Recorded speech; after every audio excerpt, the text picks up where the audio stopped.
The Federation Council chamber was full for the first time in decades. Every species, every representative, every voice wanted to be heard. The Skrull attack had shaken something loose in the careful, orderly civilization. Questions that had been buried under centuries of comfortable peace suddenly demanded answers. Ambassador Velk stood at the center podium, looking older than before but stronger somehow. The attack had changed them. Changed everyone. For 300 years, the Federation has maintained peace through careful management of risk, Velk began. We created perfect systems, perfect safety. We believed this was the highest achievement of civilization. The chamber listened in silence. Then the Skrull attacked. And we learned something terrible. We had become so safe, so comfortable, that we forgot how to defend ourselves. We forgot how to face danger. We forgot. Velk paused, choosing words carefully. We forgot courage. A murmur ran through the assembled delegates. Some looked offended. Others nodded slowly. A honey badger saved this station, Velk continued. A creature from Earth, weighing less than a standard datapad. She fought the Skrull leader without fear, without hesitation, without any consideration for her own safety. Why? Because her family was threatened. That simple truth defeated enemies we could not face. Commander Rith stepped forward to address the council. I propose a joint military training program with humanity. Not to make us warriors, not to create conflict, but to teach us what we have forgotten, how to face fear, how to stand when retreat is easier, how to protect what matters. You want to train Federation forces using human methods? A council member asked skeptically. They are from a death world. Their methods are violent, chaotic, dangerous. Their methods work, Rith replied bluntly. 2 humans and 1 honey badger held off 8 Skrull warriors long enough for my forces to arrive. That's not chaos. That's courage combined with skill. We need to learn both. Scholar Finn stood, nervous but determined. I support this proposal. My research shows that humanity's partnership with Earth's predators has given them unique insights into confronting danger. They don't avoid threats. They prepare for them. This mindset, combined with our technology and organization, could make the Federation truly secure for the first time. I have an addition to the proposal, Ambassador Velk said, a cultural exchange program. Let humans teach us about their bond with other species. Show us how they live with danger instead of hiding from it. Perhaps we can learn to reclaim the courage we sacrificed for safety. Captain Hana was invited to speak. She walked to the podium calmly, very aware that she was addressing beings who had ruled the galaxy for centuries, while humanity was still learning to leave its own solar system. The Federation honors us with these proposals, she said. Humanity would be proud to share what we know. But I want to be clear about something. We're not better than you. We're just different. We survived on a hard world, so we learned hard lessons. That doesn't make us superior. It makes us experienced in one specific type of challenge. She gestured to the council. You built something humanity can barely imagine. A civilization spanning thousands of worlds, living in peace for centuries. That takes wisdom we don't possess. So maybe this isn't about us teaching you. Maybe it's about both species learning from each other. The council voted. The proposal passed unanimously. Humanity would join the Federation not as junior members but as partners, teachers of courage, students of civilization. The first training session was held 2 weeks later. Commander Reth had selected volunteers from across the Federation. They gathered in a large training facility, representatives of 24 species, all nervous about what would happen next. Lieutenant Mirai stood before them in training gear, looking relaxed despite the pressure. Beside her, Dr. Dury held Bomi. The honey badger surveyed the gathered aliens with her usual lack of concern. Most of you have spent your lives avoiding danger, Mirai began. That's smart. Survival often means knowing when to retreat. But there are moments when retreat isn't an option, when you must stand and face something that terrifies you. Those moments define who you are. She nodded to Dr. Dury. He set Bomi down and activated a combat training robot. It was huge, designed to simulate various threats. It powered up with mechanical sounds and red lights. Most of the watching aliens took a step backward automatically. Bomi looked at the robot. She didn't retreat. She didn't attack either. She simply stood her ground, watching it carefully. The robot advanced. Bomi held position. When the robot got within 2 meters, she rose up on her hind legs and released a warning growl. The robot stopped. Its programming recognized the aggressive display. It recalculated threat levels. Then, remarkably, it backed away. Size didn't matter there, Dr. Dury explained to the watching trainees. Bomi is much smaller than the robot, but she refused to show fear. She claimed her space and defended it. The robot's programming interpreted that as genuine threat and responded accordingly. Many threats work the same way. Lieutenant Mirai added, they push until they meet resistance. If you retreat, they keep pushing. But if you stand firm, if you show you won't back down, sometimes that's enough. Not always, but often enough that it's worth learning. The training continued for hours. Mirai taught basic combat principles, but more importantly, she taught mindset. How to control fear instead of being controlled by it.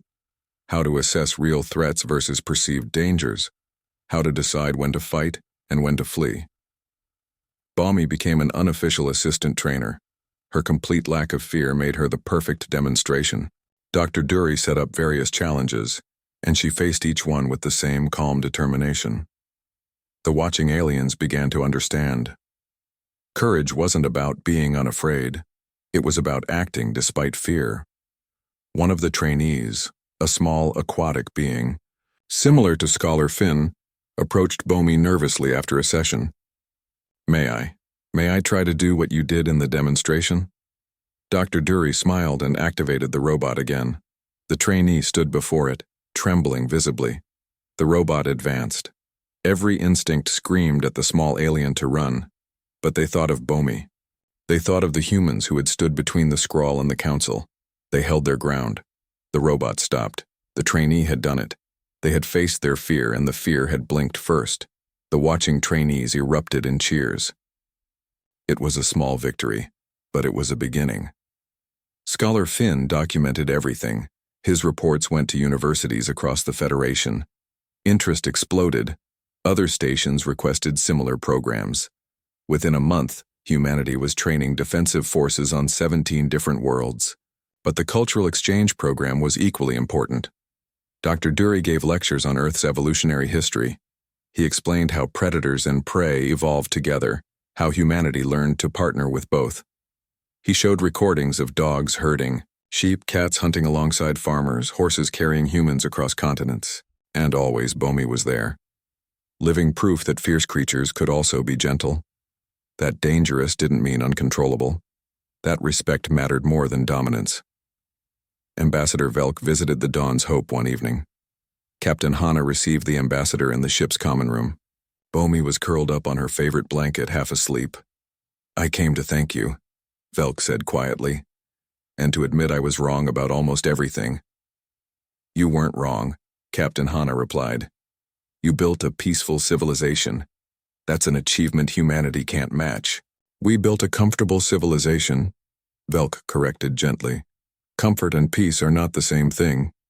True peace requires the strength to defend it. We forgot that. Your honey badger reminded us. Bomi yawned and stretched, completely oblivious to her galaxy-changing importance. She doesn't understand what she represents, Dr. Dury said, joining the conversation. To her, she just did what came naturally. Protect family, face threats, keep going no matter what. That simplicity is what makes it so powerful, Velk observed.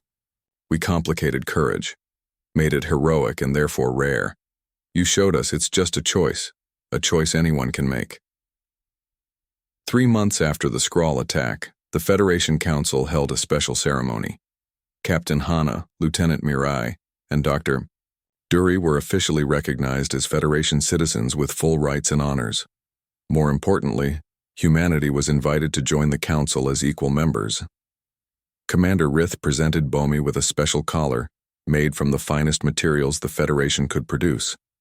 It was designed to be comfortable but durable, befitting a warrior. Dr. Dury helped put it on. Bomi tolerated the fuss for exactly 30 seconds before trying to scratch it off. The assembled crowd laughed. Even Ambassador Velk smiled.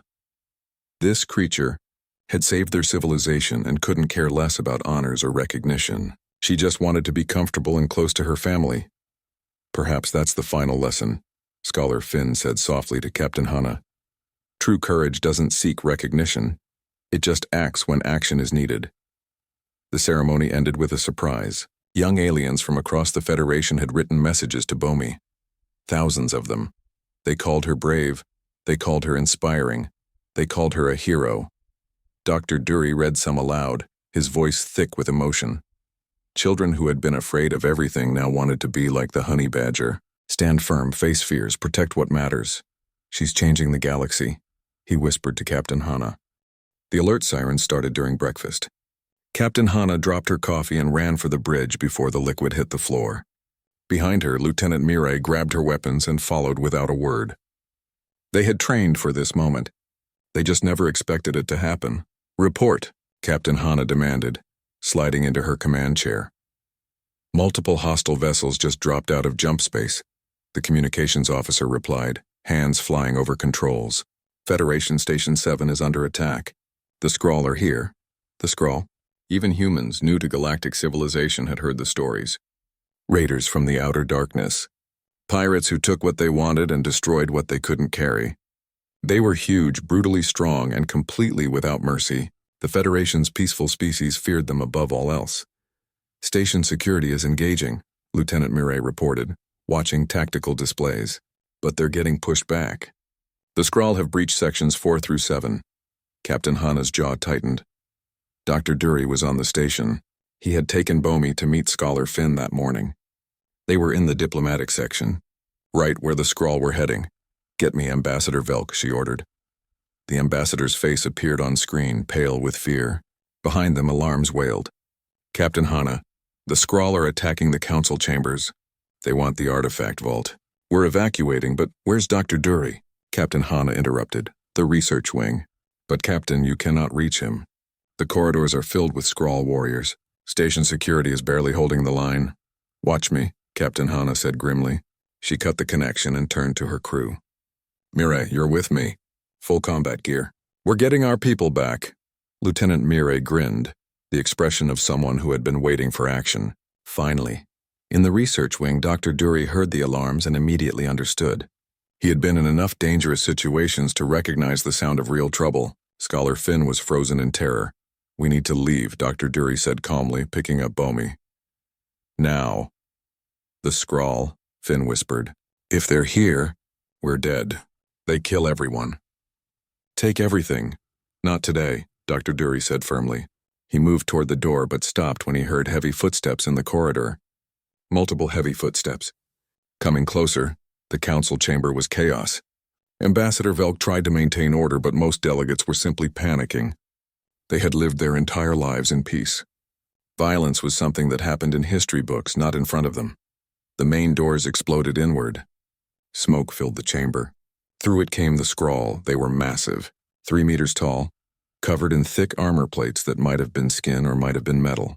Their faces were brutal, dominated by sharp teeth and eyes that held no compassion. The leader stepped forward, and the floor shook under his weight. I am Grask, the leader announced in broken but understandable common tongue. You have treasures. Give them. Live. Resist. Die. Simple. Ambassador Velk stepped forward with remarkable courage. The Federation does not negotiate with pirates. Security forces are... Grask laughed, a sound like rocks grinding together. Your security run away. Your weapons weak. Your people soft. Always soft. We take what we want. That's when Captain Hana and Lieutenant Mirai arrived. They came through a side entrance, moving fast and low. Mirai's training showed in every step. She assessed the situation instantly. 8 Skrull warriors, civilians in the crossfire, bad angles for a fight. But sometimes you fight anyway. Federation delegates, get behind us, Captain Hana ordered, her voice cutting through the panic. She held a plasma rifle steady despite the weight. Now, the delegates scrambled to obey. Something in Captain Hana's tone made them believe she could protect them. Grask turned to face the humans, amused. Small creatures, he rumbled. From new species. You think to fight Skrull? We think to defend people who can't defend themselves, Lieutenant Mireille replied, falling into a combat stance. Leave now. Last warning. Grask laughed again and gestured to his warriors. 3 of them moved forward, confident in their size and strength. They had crushed countless civilizations. What could 2 small humans possibly do? They found out quickly. Lieutenant Mireille moved like water, using the Skrull's size against them. She dodged a massive fist, struck at a knee joint, rolled under a grab. Her combat knife found gaps in armor. She didn't try to match their strength. She didn't need to. She was faster, better trained, and absolutely willing to do whatever it took. Captain Hana provided cover fire, her shots precise and calculated. She aimed for weak points, for sensors, for joints. The Skrull were tough, but nothing was invincible. You just had to find the right spot. But they were still outnumbered, still outweighed. The Skrull pushed forward, adapting to the humans' tactics. Grask watched with growing interest. These small creatures fought well, better than the soft Federation species. This was almost entertaining. Then something small and angry dropped from a ceiling vent. Bomi had heard the fighting. She had followed the sounds through the station's ventilation system, a path Dr. Dury had shown her during their tour. She recognized the voices of her family. They were in danger. She landed directly on Grask's back. The Skrull leader roared in surprise and pain as claws raked across his neck, finding gaps in his armor. He reached back to grab the attacker, but Bomi was already moving, biting, scratching, completely focused on causing maximum damage. The watching delegates gasped. Ambassador Velk's eyes went wide. The Skrull warriors froze, not understanding what they were seeing. Their leader, the mighty Grask who had crushed armies and conquered worlds, was being torn apart by a creature barely bigger than his hand. Grask spun and thrashed, trying to dislodge Bomi. He slammed backward into a wall. Bomi held on. He reached back again, managed to grab her and threw her across the chamber with enormous strength. Bomi hit the floor hard, rolled, and immediately charged back at him. No hesitation. No fear, just pure focused aggression. She was hurt, bleeding from the impact. She didn't care. Her family was in danger. That was all that mattered. What is that thing? One of the Skrull warriors shouted in their own language. It's a honey badger, Lieutenant Mireille said, using the distraction to disable another warrior. From Earth, and she doesn't know how to quit. Bomi attacked Grask's leg, biting deep. The Skrull leader kicked, sending her flying again. Again, she came back. The delegates watched in awe as this tiny creature refused to stop, refused to surrender, refused to show any fear at all. Grask was bleeding from dozens of wounds now. His armor was torn. More importantly, his confidence was shaken. He had faced armies without fear. But this small creature was different. It couldn't be intimidated, couldn't be reasoned with, couldn't be stopped. Commander Rith arrived with Federation security forces. She had been monitoring the situation from the command center, waiting for the right moment. Now she saw it. The Skrull were confused, disrupted, focused on the impossible scene before them. All units, advance, she commanded. Her forces poured into the chamber from multiple entrances. The tide was turning. Grask saw the situation changing. His warriors were injured, disorganized. The small Earth creature had done what entire Federation armies could not. She had made the Skrull doubt themselves. Retreat, he ordered in his own language. His warriors looked shocked.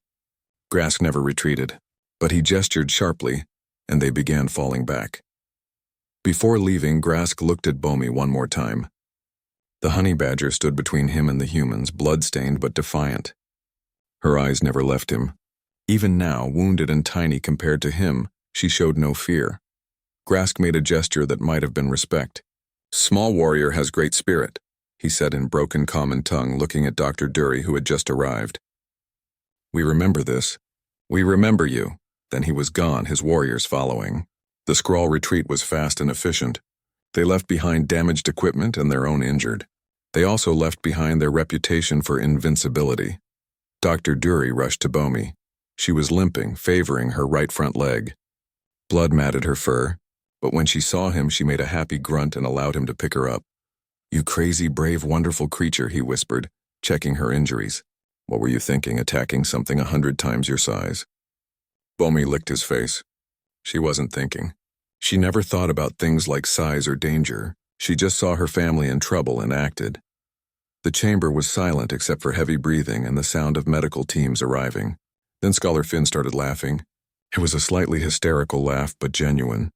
She didn't fight because she was trained, he said, tears streaming down his green face. She fought because someone threatened her family. That's what I've been trying to explain to the council. That's what makes humans and their companions different. Ambassador Velk approached Captain Hana and Dr. Dury slowly. The ambassador's hands were shaking. You brought a honey badger to first contact, Velk said softly. We thought it was reckless, dangerous, inappropriate. The ambassador looked at Bomi, bloodied but calm in Dr. Dury's arms. We were wrong. You brought courage. You brought the spirit we lost centuries ago. You brought... Velk paused, searching for words. You brought what the galaxy forgot it needed. Commander Rith joined them, her crystalline face reflecting the chamber's emergency lights. Scholar Finn couldn't sleep. For 3 nights since the garden incident, his mind kept spinning with questions. How did such a small creature survive venom that could drop a full-grown Korvac warrior? Why didn't it run from obvious danger? What made humans trust something so unpredictable? On the 4th morning, he sent a formal request to Captain Hana. He wanted to study Bomi properly, not just observe from a distance, but really understand the bond between human and animal. To his surprise and terror, she agreed immediately. Dr. Dury met him at the Dawn's Hope's cargo bay, which had been converted into a research area. The space held various objects, boxes, tubes, balls, and what looked like puzzle containers. Bomi sat in the middle of it all, watching Finn with those dark, intelligent eyes. Thank you for agreeing to this, Finn said nervously, keeping a safe distance. I know it's unusual to ask to study someone's family member. Dr. Dury smiled warmly. Bomi likes attention, and I think it's good for the Federation to understand what Earth life is really like. Not just the danger, but the intelligence behind it. Intelligence, Finn repeated, taking notes. You believe she's intelligent? Not just acting on instinct?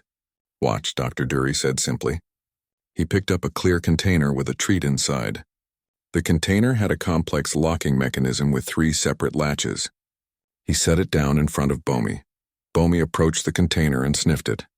She could smell the food inside. She tried biting the container. Too hard, she tried pulling on it. Didn't work. Then she sat back and looked at it from different angles. Finn watched, fascinated, as Bomi methodically tested each latch. First one clicked open, then the second. The third one was trickier, positioned awkwardly. Bomi tried several approaches before figuring out she could use her claws to flip it up. The container opened. She took her treat and walked away satisfied. That's remarkable, Finn breathed. She didn't give up. She experimented until she found the solution. Honey badgers are problem solvers, Dr. Dury explained. In the wild, they need to get into beehives, dig through hard ground, break into protected spaces.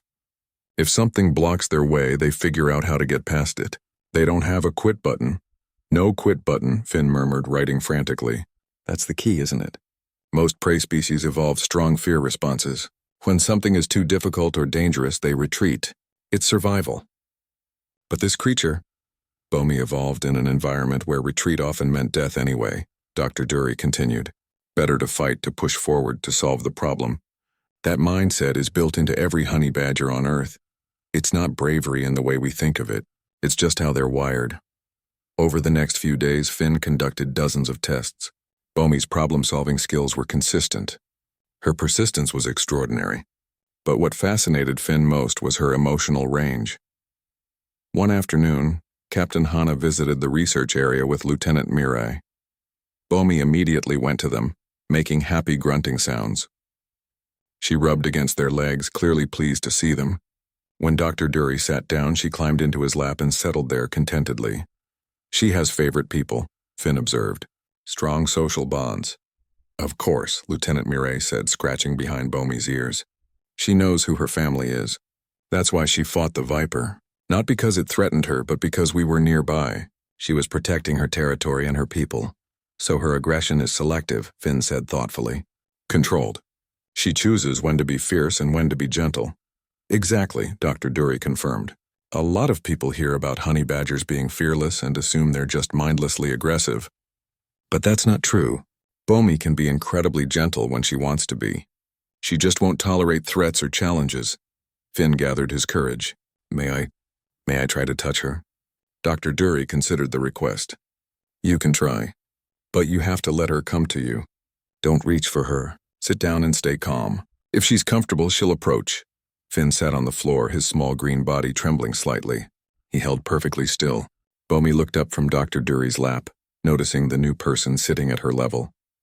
She climbed down and walked slowly toward Finn. The scholar barely breathed as Bomi approached.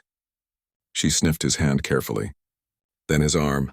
Then, to Finn's absolute amazement, she pushed her head against his hand. She wants you to pet her, Dr. Dury said softly. Finn's hand shook as he gently stroked Bomi's fur. It was coarser than he expected, thick and protective. Bomi made a low rumbling sound that might have been contentment. She allowed the petting for almost a minute before wandering off to investigate a box in the corner. Finn looked at his hand in wonder. She trusted me. A predator from a death world trusted me. You respected her space, Captain Hana explained. You didn't try to control her. That's what Bomi responds to, not dominance, respect. That's what humans respond to as well, isn't it? Finn asked, sudden understanding dawning. This is about more than just an animal. This is about your entire philosophy. Lieutenant Mirai nodded. On Earth, humans didn't become the dominant species by being the strongest or fastest. We succeeded because we learned to work with other species. Dogs helped us hunt. Horses carried us across continents. Cats protected our food stores from pests. We built partnerships. But you kept their wildness, Finn said, his mind racing. The Federation has companion animals too. We bred them for obedience, for predictability. You didn't do that. You let them stay themselves. We tried breeding the wildness out, Dr. Dury admitted. Some species we succeeded. Dogs are much calmer than their wolf ancestors, but we learned that complete domestication removes something valuable. The spirit, the independence. So with some species, like honey badgers, we don't even try. We work with what they are, not what we want them to be. Commander Rith arrived during one of the research sessions. She had been watching the reports with growing interest. Now she wanted to see for herself. Scholar Finn's reports are fascinating, she said, her crystalline form reflecting the cargo bay lights. But I need to understand the practical applications. You brought this creature into space. Why? Bomi isn't here for any application, Dr. Dury said firmly. She's here because she's family. But if you're asking what honey badgers teach us, that's a different question. He set up another puzzle for Bomi, this time with multiple false paths and dead ends. Watch how she approaches this. Really watch. Bomi investigated the puzzle.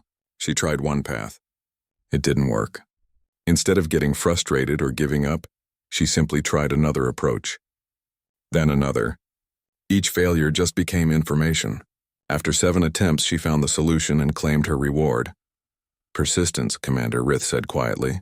She doesn't see failure as defeat, just as learning. That's the human spirit too, Captain Hana added. We've failed countless times throughout our history. But we keep trying. We don't give up just because something is hard or dangerous. Maybe that's why we connect so well with honey badgers. We recognize ourselves in them. The Federation hasn't failed in 300 years, Rith said slowly. We eliminated failure by eliminating risk.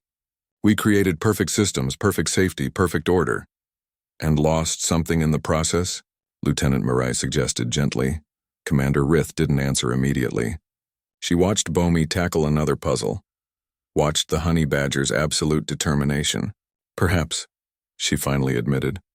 Finn spent 2 weeks studying Bomi. He measured her venom resistance, her problem-solving abilities, her social behaviors. But his final report to the Federation Council focused on something deeper. Captain Hana was invited to attend the presentation. The council chamber was packed with representatives from across the Federation. They all wanted to hear about the Death World predator that had killed a spiral viper with its bare teeth. Finn stood before them, nervous but determined. My research has revealed something unexpected, he began. This creature, this honey badger, is remarkable not because of her physical abilities. Many species are strong or fast or venomous. Bomi is remarkable because of what she represents. He brought up images of Bomi solving puzzles, playing with Dr. Dury, facing down the viper.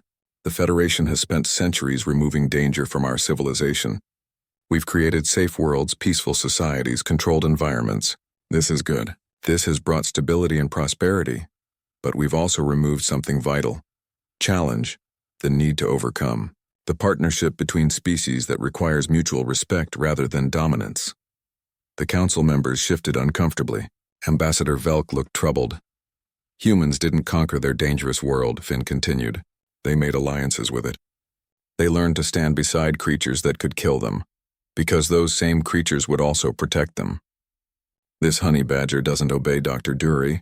She chooses to be with him. That choice, that partnership is what makes them strong. He looked directly at the council. We could learn from this, not to make our worlds dangerous again, but to remember that growth comes from challenge. That true strength includes the courage to face uncertainty. The chamber erupted in discussion. Some council members were offended. Others looked thoughtful. Commander Rith sat forward in her seat, nodding slowly. After the presentation, Captain Hana found Finn in a quiet corner. The small alien looked exhausted but satisfied. That took courage. 3 days after the reception, Ambassador Velk sent an invitation. The humans were invited to visit the Harmony Gardens, one of the station's most beautiful areas. It was meant as a peace offering, Captain Hana suspected. A way to smooth over the awkward first meeting. The gardens are perfectly safe, Velk had explained over the communication channel. A peaceful sanctuary where all species can appreciate natural beauty without danger. Perhaps Dr. Dury would like to bring his companion. In a more suitable environment, we might all gain better understanding. Dr. Dury thought it was a good idea. Bomi had been getting restless in the ship's quarters. She needed space to move around, things to explore.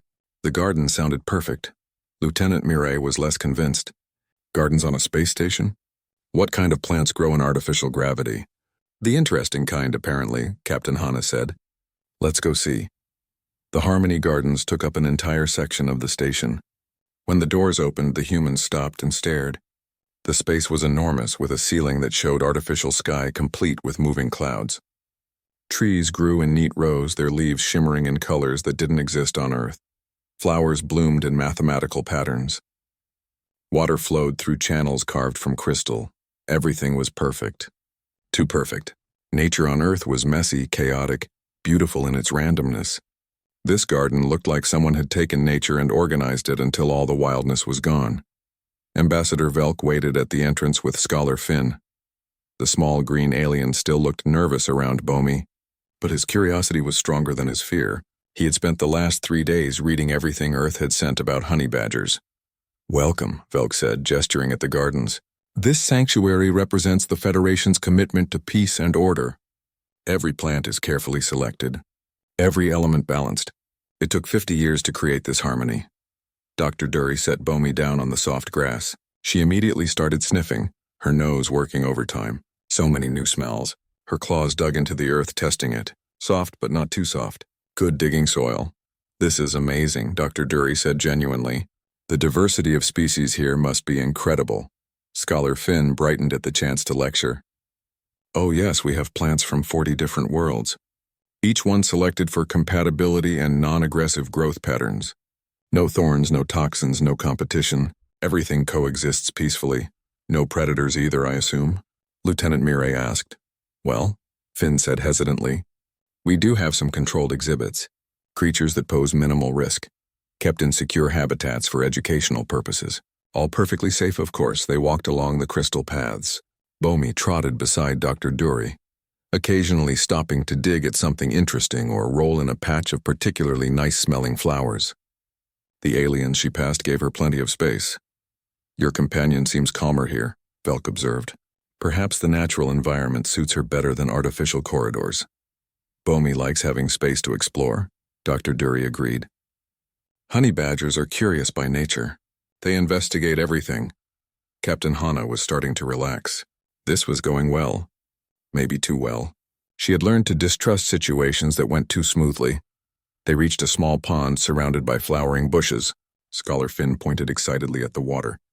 These aquatic plants are from my homeworld. They produce oxygen through a unique process that Bomi's head snapped up. Her entire posture changed in an instant. The lazy curiosity vanished, replaced by intense focus. Her nose worked rapidly, pulling in a scent the humans couldn't detect. Bomi? Dr. Dury said, recognizing the signs. What is it, girl? The honey badger started moving, following the scent. Her pace increased. Dr. Dury hurried after her, calling her name. She ignored him completely, locked onto whatever she had detected. "Doctor, please control your animal," Velk called out, worried. "She's hunting," Lieutenant Mireille said quietly, jogging alongside the group. Something triggered her prey drive. Bomi reached a decorative bush with purple flowers. Without hesitation, she dove into it, digging and tearing with powerful front claws. Branches broke, dirt flew. Ambassador Velk made a distressed sound. "Stop her! That plant is irreplaceable," Finn squeaked. Dr. Dury reached the bush, trying to pull Bomi out. Then he saw what she was fighting and stepped back quickly. "Everyone get back, now!" Bomi emerged from the ruined bush with something long and writhing in her jaws. It was easily 2 meters long, covered in dark scales with a flat head and fangs that dripped venom. A spiral viper, Finn had called them. One of the safe, controlled exhibits. Except this one clearly wasn't controlled anymore. The viper wrapped around Bomi's body, trying to constrict. Its fangs struck repeatedly, pumping venom into her thick hide. Bomi didn't even slow down. She shook her head violently, powerful neck muscles crushing the viper's spine. The snake's movements became weaker. The watching alien stood frozen in horror. Scholar Finn's mouth hung open. Ambassador Velk had gone very pale. The fight lasted less than 30 seconds. Bomi bit down one final time and the viper went limp. She dropped it at Dr. Dury's feet, then sat back and looked up at him proudly. Her expression was clear. "Look what I caught." "By the void," Velk whispered. "That creature's venom can kill most species in minutes." She was bitten at least a dozen times. Lieutenant Mireille knelt to examine the dead viper while keeping a respectful distance from Bomi. Honey badgers have incredibly thick skin. Venom that would kill us just makes them sleepy for a while. They hunt venomous snakes on Earth all the time. Cobras, vipers, anything that slithers. Dr. Dury checked Bomi carefully. The bite marks were visible, but she seemed completely unconcerned. She was already sniffing around for more interesting things. "How long has that viper been loose?" Captain Hana asked quietly. Scholar Finn looked ashamed. 4 days. "It escaped during routine habitat maintenance. Station security has been searching, but we couldn't find it. We didn't want to cause panic, so we kept the search quiet." 4 days, Lieutenant Mireille repeated. "With this thing loose in a public garden?" "We thought it would stay in the remote areas," Finn said weakly. "We never imagined. What were the chances someone would bring a predator capable of finding it?" A new voice joined the conversation. The chances were exactly as high as they needed to be. They turned to see a tall, crystalline figure approaching. Commander Rith of the Federation Border Defense. She had been watching from a distance. Now she walked up to Bomi and studied her with professional interest. "I've been reading about your species since you arrived," Rith said to the humans. "I thought the reports were exaggerated. Death world, dangerous gravity, aggressive fauna. Federation analysts love to dramatize." She looked down at Bomi, who was now grooming her claws and ignoring everyone. "I was wrong. This creature saw a threat and eliminated it without hesitation. No fear, no doubt, just action." "She's a honey badger," Dr. Dury said. "It's what they do. They don't really have a fear response like other animals. When they see a problem, they solve it, usually by attacking it until it stops being a problem." Commander Rith's expression was hard to read, but something like respect showed in her crystalline features. "And humans choose to live with these creatures? To bring them on starships?" "Bomi isn't a weapon," Captain Hana said firmly. "She's family. We respect what she is. We don't try to change her nature." "That's exactly what makes it impressive," Rith replied. "You don't control the danger. You partner with it." She turned to Ambassador Velk. "I want to include this incident in my report to the Military Council. The humans haven't just survived on a dangerous world. They've formed alliances with its most formidable creatures." Scholar Finn was still staring at the dead viper, then at Bomi, then back at the viper. "I need to revise everything I thought I understood about predator-prey dynamics. This shouldn't be possible. Her size compared to the viper, the venom concentration, It's possible because she doesn't know it's impossible," Lieutenant Mireille said with a slight smile. "Bomi doesn't think about odds or danger levels. She just does what needs doing." Ambassador Velk looked at the ruined bush, the dead viper, and the completely calm honey badger. "This is not how I expected this day to proceed." "Welcome to working with humans," Captain Hana said dryly. "Things rarely go as expected. We're used to it." Station security arrived to remove the viper's body and file reports. Scholar Finn requested permission to take biological samples from Bomi to study her venom resistance. Dr. Dury agreed. knowing it would help the Federation understand Earth life better. As they walked back through the gardens, Commander Rith fell into step beside Captain Hana. "Your species interests me, Captain. Most civilizations become spacefaring by mastering their environment, controlling every variable. You became spacefaring while still living alongside creatures that could kill you. Maybe that's exactly why we made it to space," Captain Hana replied. "We learned early that you can't control everything. Sometimes you just have to be brave enough to move forward anyway." Commander Rith nodded slowly. The Federation could learn from that philosophy. Behind them, Bomi found a patch of soft dirt and started digging happily. Dr. Dury led her. After saving the gardens from a deadly predator, she had earned the right to make a few holes. Scholar Finn watched her dig with fascination and terror in equal measure. What kind of world creates such? The Dawn's Hope moved through space like a silver needle threading through black cloth. Inside the ship, Captain Hana stood on the bridge and watched Federation Station 7 grow larger on the view screen. Her heart beat faster, but her face stayed calm. This moment would change everything for humanity. First contact with an entire galaxy of alien species.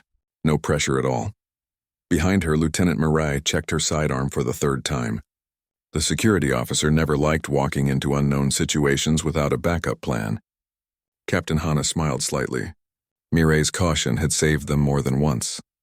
Down in the cargo bay, Dr. Dury scratched behind the ears of a stocky black and white creature. "Bomi." The honey badger looked up at him with dark eyes and grunted softly. She could sense his nervousness. "We're going to meet some new friends today," Dr. Dury said quietly. "Try to make a good impression, okay?" Bomi yawned, showing sharp teeth, then went back to grooming her claws. Dr. Dury laughed. Good impressions were not really Bomi's thing. The station was massive. It made human space stations look like toys. Lights glowed in thousands of windows. Ships from dozens of species docked at the outer rings. Captain Hana had studied the reports, but seeing it in person made her breath catch. Humanity was so new to all of this, so small compared to this ancient civilization. The docking procedure went smoothly. Station control spoke in careful translated words. They sounded formal and distant. Captain Hana responded with equal formality. Both sides were being very polite. Both sides were clearly nervous. The airlock opened with a soft hiss. On the other side, Ambassador Velk waited with an honor guard of station security. Velk was tall and elegant, with pale blue skin and large eyes that seemed to take in everything at once.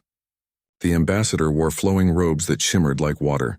"Captain Hana of Earth," Velk said, voice musical and precise. "Welcome to Federation Station 7. We are honored to host humanity's first diplomatic mission." "The honor is ours, Ambassador," Captain Hana replied. She stepped forward and extended her hand.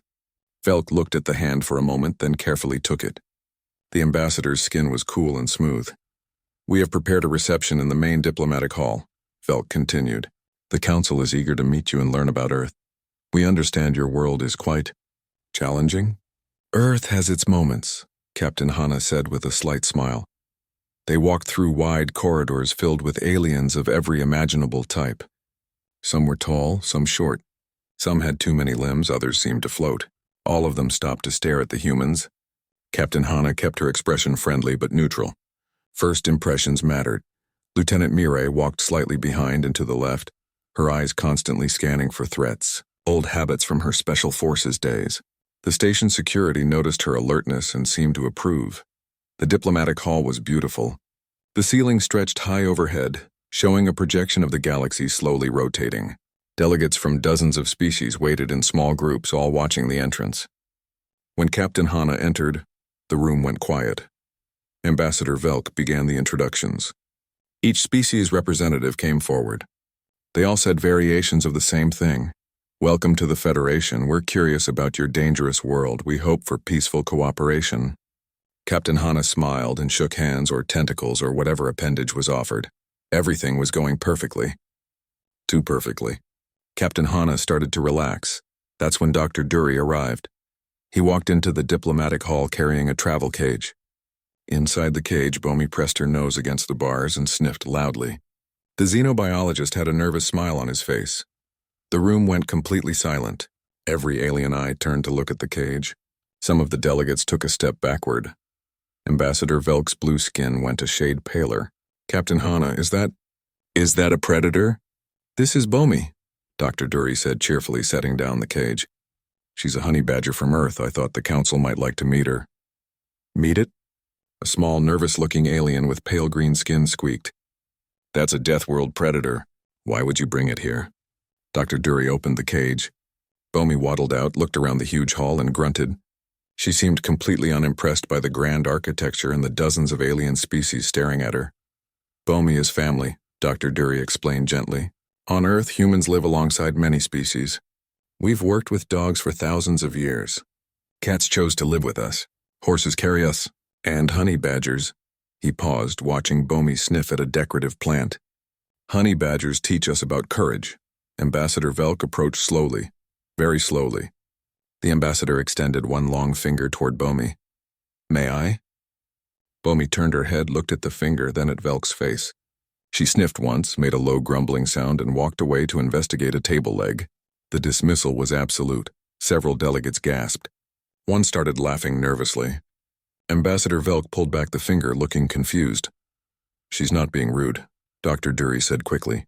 Honey badgers they do what they want. They're independent, fearless. Nothing really impresses them much. Fearless, repeated the small green alien. This was Scholar Finn, though the humans didn't know that yet. He pulled out a datapad and started taking notes frantically. A predator with reduced fear response. Fascinating. Horrifying, but fascinating. A security robot rolled into the hall, probably responding to some automatic alert about an unauthorized animal. It approached Bomi, sensors scanning. A red light swept over her body. Bomi stopped investigating the table leg. She turned to face the robot. Her posture changed. The lazy waddle disappeared. Suddenly she looked focused, coiled, dangerous. A low growl rumbled from her throat. The robot continued forward. Bomi rose up on her hind legs, making herself look bigger. The growl got louder. The robot stopped. Bomi, down, Dr. Dury said softly. She ignored him, eyes locked on the robot. Lieutenant Mireille stepped forward and spoke to the delegates. Honey badgers don't back down from threats. Not ever. It doesn't matter how big the threat is. They just don't have that instinct. She paused. It's very human, actually. Ambassador Velk made a gesture and the robot backed away. Bomi watched it go, then dropped back to all fours and resumed sniffing around the hall like nothing had happened. Captain Hana, Ambassador Velk said carefully, perhaps we should discuss the protocols for companions at diplomatic functions. Captain Hana had been watching the whole scene quietly. Now she spoke, her voice calm but firm. Ambassador, if the Federation wants to understand humanity, you need to understand what we value. We don't just live on Earth, we live with Earth. Every species that shares our world, from the smallest dog to the most stubborn honey badger, they're part of who we are, she gestured at Bomi, who had found someone's dropped snack and was eating it with obvious satisfaction. Bomi isn't a weapon. She isn't a pet. She's family. And if the Council wants honest relations with humanity, they need to see all of us, including the parts that don't fit neatly into diplomatic protocols. The room stayed quiet. Ambassador Velk's expression was hard to read. The other delegates whispered among themselves in a dozen different languages. Finally, Velk spoke. I will need to consult with the Council about this irregular situation. In the meantime, perhaps Dr. Dury could keep his companion in your ship's quarters. No, Captain Hana said simply. Bomi stays with us. If that's a problem, we can leave now and contact the Federation when you're ready to meet humanity as we actually are. Lieutenant Mireille tensed, ready for either outcome. Dr. Dury picked up Bomi, who settled into his arms without complaint. Scholar Finn kept taking notes, his hands shaking slightly. Ambassador Velk studied Captain Hana for a long moment. Then, surprisingly, the ambassador's expression softened slightly. You are quite direct for a diplomat, Captain. I'm not a diplomat, Captain Hana replied. I'm an explorer, and I believe in being honest about who we are. Very well, Velk said after another pause. Your companion may remain, but I strongly suggest keeping her away from important equipment and nervous delegates. Dr. Dury smiled with relief. We'll do our best, Ambassador. Though I should warn you, honey badgers are very good at getting into places they're not supposed to be. Of course they are, Ambassador Velk said quietly, looking at Bomi with something between fear and fascination. This is going to be an interesting diplomatic mission. Scholar Finn approached Dr. Dury nervously. Might I possibly study your companion? For scientific purposes? I promise to keep a respectful distance. Bomi would probably enjoy that, Dr. Dury said. She likes attention as long as you don't try to control her. The reception continued, but the mood had shifted. The aliens watched the humans more carefully now, but also with more genuine interest. They weren't just meeting another species anymore. They were meeting something they had never encountered before, a people who brought their wildness with them to the stars. That night, in their assigned quarters, Captain Hana reviewed the day's events with her crew. Lieutenant Mirai thought they had made a bold statement. Dr. Dury worried they had pushed too hard. Captain Hana just smiled and scratched Bomi behind the ears. We showed them the truth, she said. Now we'll see what they do with it. Bomi yawned, completely unconcerned with galactic politics, and curled up on her favorite blanket. Outside their window, the station glowed with